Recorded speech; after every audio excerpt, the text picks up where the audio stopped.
السلام علیکم ورحمۃ اللہ وبرکاتہ۔ بسم اللہ الرحمن الرحیم۔ حضرت سعید رضی اللہ تعالیٰ عنہ آپ صلی اللہ تعالیٰ علیہ وسلم کی بارگاہ میں پیش ہوئے اور فرمانے لگے، اے اللہ کے رسول صلی اللہ علیہ وآلہ وسلم، کیا میں جنت میں جا سکتا ہوں؟ کیونکہ میں ایک غریب اور سیاہ انسان ہوں، میرا تعلق حجاز کے ایک عرب قبیلے سے ہے۔ آپ صلی اللہ تعالیٰ علیہ وآلہ وسلم نے اپنے پیارے صحابی سے ارشاد فرمایا، اللہ تعالیٰ رنگ، نسل اور امیری غریبی کو نہیں دیکھتا، اللہ تعالیٰ تو انسان کے تقوی کو دیکھتا ہے۔ اگر تیرا ایمان پکا دین اسلام پر ہے تو اللہ تعالیٰ تجھ کو ضرور جنت میں داخل کر دے گا۔ صحابی کہنے لگے، اے اللہ کے نبی صلی اللہ علیہ وآلہ وسلم، میرا رنگ سیاہ ہے، میں غریب ہوں، جس کی وجہ سے میرے ساتھ کوئی اپنی بیٹی کا رشتہ کرنے کے لیے تیار نہیں ہے۔ آپ صلی اللہ تعالیٰ علیہ وآلہ وسلم کے ایک صحابی جن کا نام عمر بن وہب ثقفی تھا، وہ بہت امیر تھے۔ آپ صلی اللہ تعالیٰ علیہ وآلہ وسلم نے فرمایا کہ عمر بن وہب ثقفی کہاں ہیں؟ صحابہ کرام رضوان اللہ تعالیٰ علیہ مجمعین نے عرض کی، یا رسول اللہ صلی اللہ علیہ وسلم، وہ آج نہیں آئے۔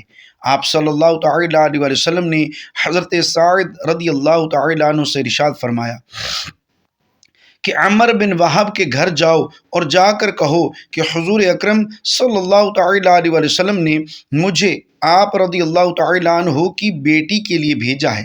حضرت سعید رضی اللہ تعالیٰ عنہ عمر بن وہب کے گھر گئے اور دروازے پر دستک دی۔ عمر بن وہب گھر سے باہر آئے اور دریافت کیا، دوست کیا بات ہے؟ حضرت سعید رضی اللہ تعالیٰ عنہ نے کہا، رسول اکرم صلی اللہ تعالیٰ علیہ وآلہ وسلم نے فرمایا ہے کہ عمر بن وہب سے کہو کہ اپنی بیٹی کی شادی مجھ سے کر دو۔ حضرت عمر بن وہب نے سمجھا کہ یہ اپنے سے ہی بات کر رہا ہے، رسول اللہ صلی اللہ تعالیٰ علیہ وآلہ وسلم نے اس کو نہیں بھیجا۔ جب عمر بن وہب نے حضرت سعید رضی اللہ تعالیٰ عنہ کی بات سنی اور غصہ میں آ گئے اور آپ رضی اللہ تعالیٰ عنہ کو اونٹ ڈانٹ کر گھر سے واپس جانے کو کہا۔ حضرت سعید رضی اللہ تعالیٰ عنہ بیچارے ڈر گئے تھے، تو اندر حضرت عمر بن وہب کی بیٹی یہ سب باتیں سن رہی تھی۔ اس نے اندر سے آواز دے کر کہا، ابا جان کیا کر رہے ہو؟ نبی اکرم صلی اللہ تعالیٰ علیہ وآلہ وسلم کے بھیجے گئے بندے کو کیوں واپس بھیج رہے ہو؟ یہ رشتہ مجھے منظور ہے، کیونکہ میرے نبی اکرم صلی اللہ تعالیٰ علیہ وسلم اس رشتے پر راضی ہیں۔ مجھے کالے اور غریب کی کوئی پرواہ نہیں ہے، ابا جان ایسا مت کریں۔ حضور اکرم صلی اللہ تعالیٰ علیہ وسلم ناراض ہو گئے تو ہم تباہ ہو جائیں گے۔ اس کی بیٹی نے اپنے باپ کو کہا کہ اے ابا جان، میں حضرت سعید رضی اللہ تعالیٰ عنہ کے ساتھ شادی کرنے پر رضامند ہوں۔ اپنی بیٹی کی بات سن کر حضرت عمر بن وہب رضی اللہ تعالیٰ عنہ بھاگے بھاگے حضور صلی اللہ تعالیٰ علیہ وسلم کے پاس پہنچے۔ نبی اکرم صلی اللہ تعالیٰ علیہ وآلہ وسلم سے عرض کی، اے اللہ کے نبی صلی اللہ علیہ وآلہ وسلم، مجھ سے غلطی ہو گئی ہے، معاف فرمائیں آپ میرے لیے کیا حکم ہے؟ رسول اللہ صلی اللہ علیہ وآلہ وسلم نے فرمایا، اپنی بیٹی کا نکاح حضرت سعید رضی اللہ تعالیٰ عنہ سے کر دو۔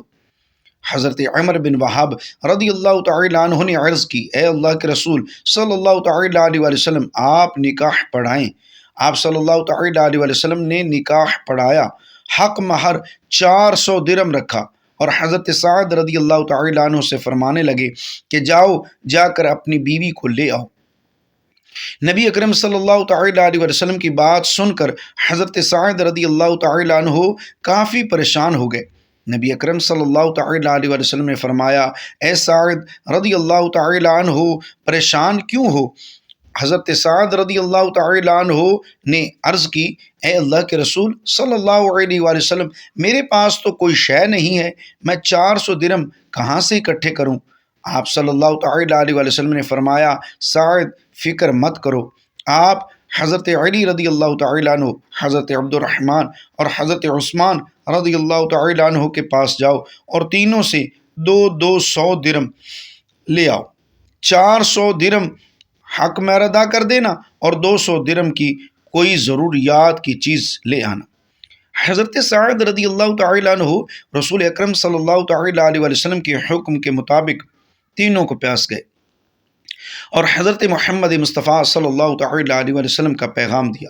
انہوں نے 200 درہم سے کچھ زیادہ حضرت سعد رضی اللہ تعالیٰ عنہ کو عطا کر دیے۔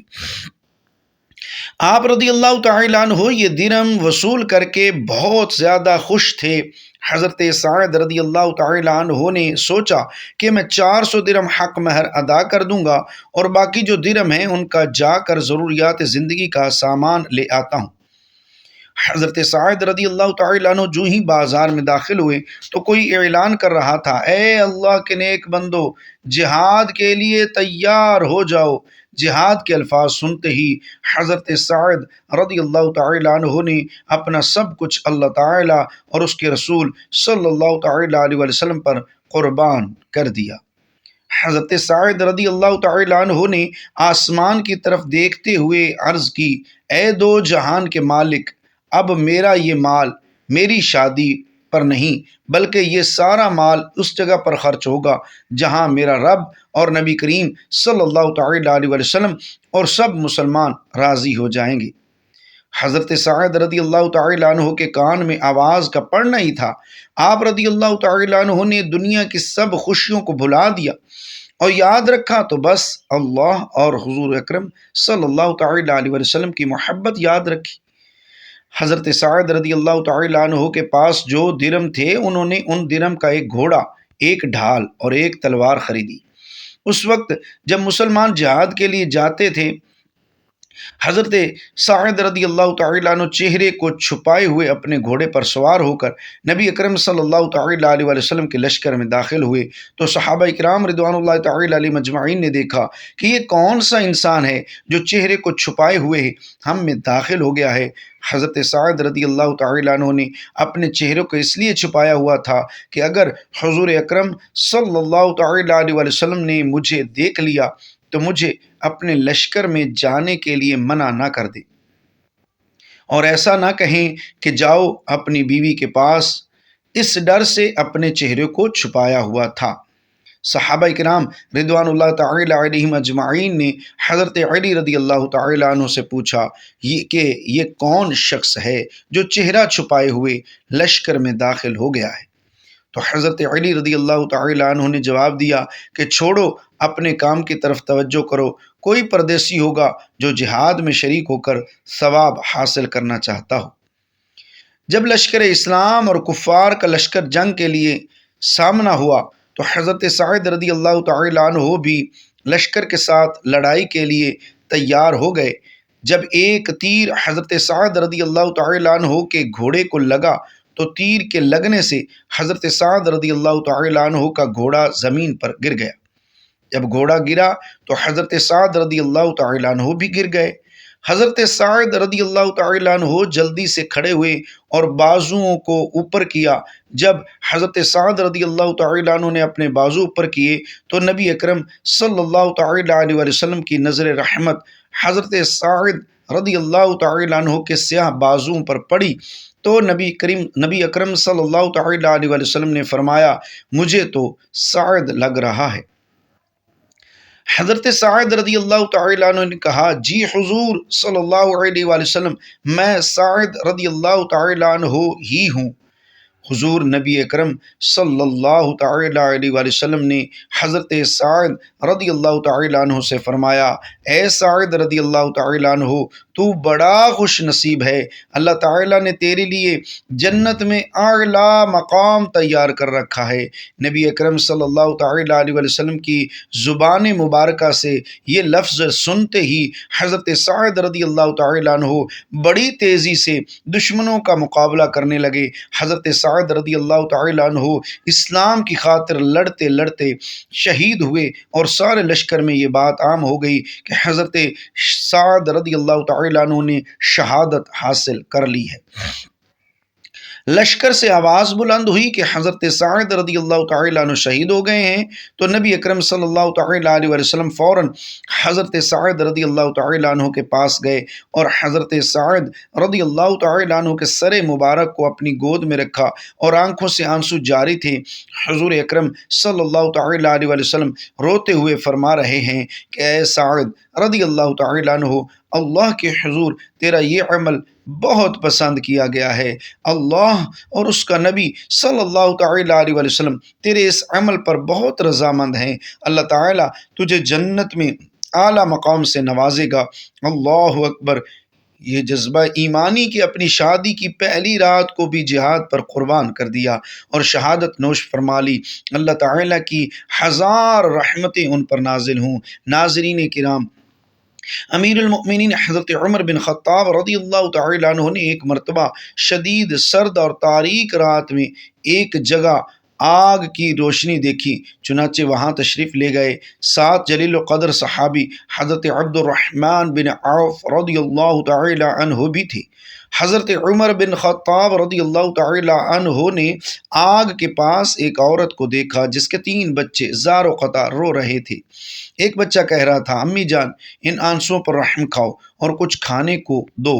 دوسرا بچہ یہ کہہ رہا تھا، رو رہا تھا کہ امی جان لگتا ہے شدت بھوک سے جان چلی جائے گی۔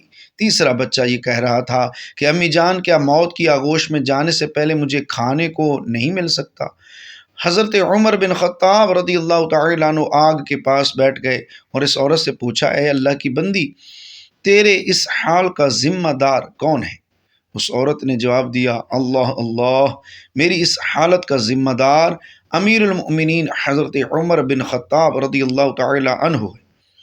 حضرت عمر بن خطاب رضی اللہ تعالیٰ عنہ نے اس سے فرمایا، کوئی ہے جس نے عمر کو تمہارے حال سے آگاہ کیا ہو؟ عورت نے جواب دیا، ہمارا حکمران ہو کر وہ ہم سے غافل رہے گا؟ یہ کیسا حکمران ہے جس کو اپنی رعایا کی کچھ خبر نہیں؟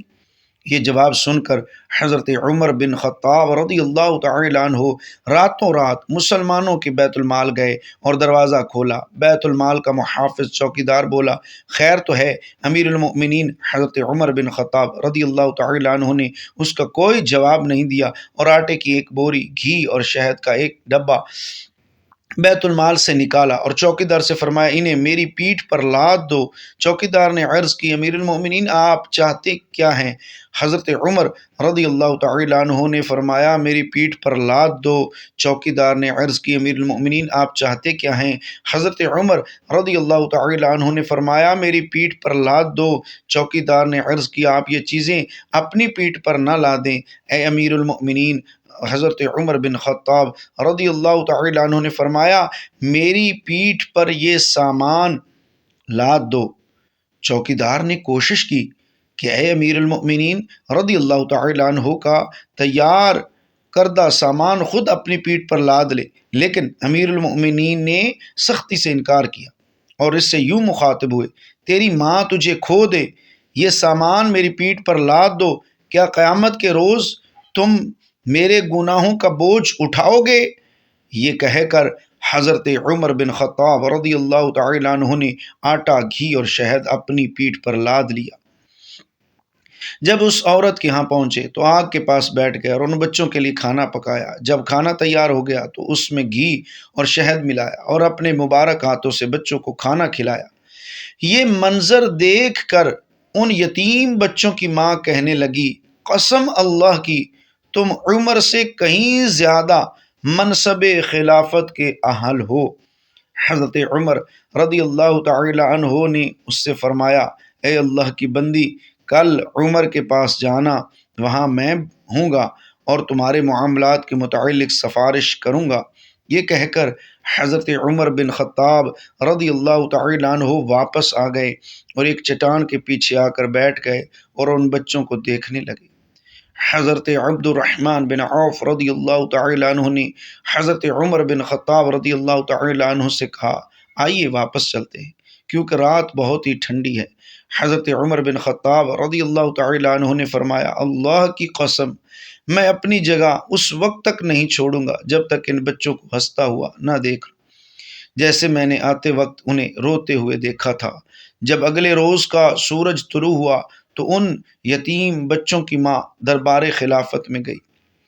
وہاں اس نے دیکھا کہ حضرت علی بن ابی طالب اور حضرت عبداللہ بن مسعود رضی اللہ تعالی عنہ کے مابین ایک شخص تشریف فرما ہے، اور وہ دونوں حضرات اسے امیر المؤمنین کہہ کر مخاطب کر رہے ہیں، اور یہ وہی شخص تھا جس نے گزشتہ رات اس عورت اور اس کے بچے کی خدمت میں گزاری تھی، اور جس سے اس نے کہا تھا میری اس حالت کا ذمہ دار عمر بن خطاب رضی اللہ تعالی عنہ ہے۔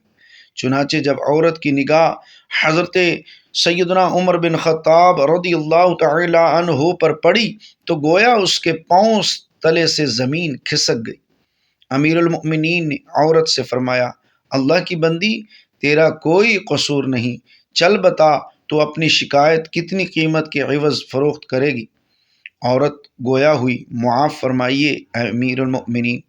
حضرت عمر بن خطاب رضی اللہ تعالی عنہ نے فرمایا، قسم اللہ کی، تو اس جگہ سے ہٹ نہیں سکتی جب تک کہ میرے ہاتھ اپنی شکایت بیچ نہ دو۔ حضرت عمر بن خطاب رضی اللہ تعالی عنہ صبح کی نماز کے لیے نکلے تو فیروز خنجر لے کر مسجد میں آیا۔ حضرت عمر بن خطاب کی طرف سے کچھ لوگ اس کام پر مقرر تھے کہ جب جماعت کھڑی ہو تو وہ صفیں درست کریں، جب صفیں سیدھی ہو گئیں تو حضرت عمر بن خطاب رضی اللہ تعالی عنہ تشریف لائے، اور جو ہی نماز شروع کی، فیروز نے دفعتاً گھات سے نکل کر مسلسل 6 وار کی، جس میں سے ایک ناف کے نیچے پڑا۔ حضرت عمر بن خطاب رضی اللہ تعالی عنہ نے فوراً حضرت عبد الرحمن بن عوف رضی اللہ تعالی عنہ کا ہاتھ پکڑ کر انہیں اپنی جگہ کھڑا کر دیا اور خود زخم کے صدمے سے گر پڑے۔ حضرت عبد الرحمن بن عوف رضی اللہ تعالی عنہ نے اس حالت میں نماز پڑھائی کہ حضرت عمر بن خطاب رضی اللہ تعالی عنہ سامنے بسمل پڑے تھے۔ فیروز نے اور لوگوں کو بھی زخمی کیا، لیکن بالآخر پکڑ لیا گیا اور پھر خودکشی کر لی۔ حضرت عمر بن خطاب رضی اللہ تعالی عنہ کو لوگ اٹھا کر گھر لائے۔ سب سے پہلے انہوں نے پوچھا کہ میرا قاتل کون ہے؟ لوگوں نے بتلایا فیروز۔ حضرت عمر بن خطاب رضی اللہ تعالی عنہ نے فرمایا، الحمدللہ، میں ایسے شخص کے ہاتھ سے نہیں مارا گیا جو اسلام کا دعویٰ رکھتا ہو۔